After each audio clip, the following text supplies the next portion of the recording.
Pour la 4e fois consécutive, s'est tenu avec succès le Kids English Show, un événement qui met en compétition des écoliers du primaire issus des classes des CP2 à CM2. Ce samedi 17 mai 2025, comme lors des éditions précédentes, élèves, parents d'élèves et autorités administratives ont répondu présent. L'objectif de cette compétition est d'aider les élèves du primaire à pouvoir s'exprimer en langue anglaise. À l'issue des 2 phases de la compétition, la phase écrite et la phase orale, ce sont Steve James et Hakim Nael Forgo qui repartent avec les premiers prix des catégories 1 et 2. Ils reçoivent chacun un lot de cahiers ainsi qu'un vélo, symbole de leurs efforts.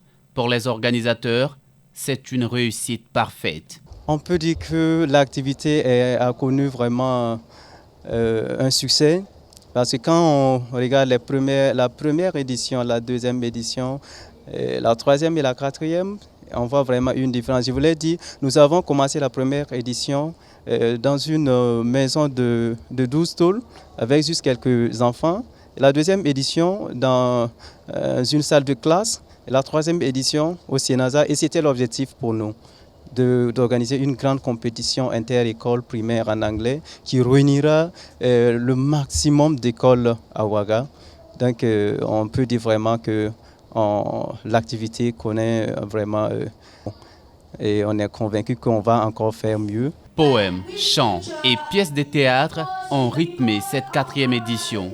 À travers ces arts scéniques, les élèves ont exprimé leur souhait de voir le Burkina Faso en paix, tout en saluant les efforts des forces de défense et de sécurité. Pour les parents d'élèves, ainsi que pour la représentante du ministère en charge de l'enseignement de base, l'initiative vient à point nommé. Oui, j'ai vraiment apprécié l'activité.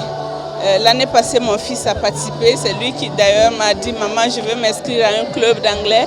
Et j'avoue que c'est pas simple, c'est tous les samedis matins. Il faut laisser le sommeil et aller le déposer, aller le récupérer. Et cette année encore, il est revenu, il m'a dit « Maman, je veux compétir ». J'ai dit « Il n'y a pas de souci ». Je l'ai inscrit pour la compétition et d'ailleurs, je suis fière parce qu'il a eu le 2e prix. Je suis très contente. Et je salue à sa juste valeur cette initiative et je leur souhaite bon vent. Et ils sont à leur 4e édition malgré la modestie des moyens. Et dès aujourd'hui, vous voyez que le nombre d'élèves depuis la première édition n'a fait qu'augmenter. Et dès aujourd'hui, ils vont se mettre à préparer la 5e édition. Et comme il l'a dit tantôt, l'anglais a été introduit dans les écoles primaires publiques, l'anglais oral.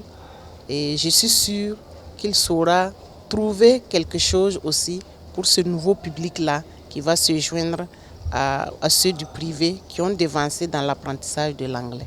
Youth Growth Association, initiatrice de cette compétition, rencontre cependant quelques défis majeurs à écouter son premier responsable.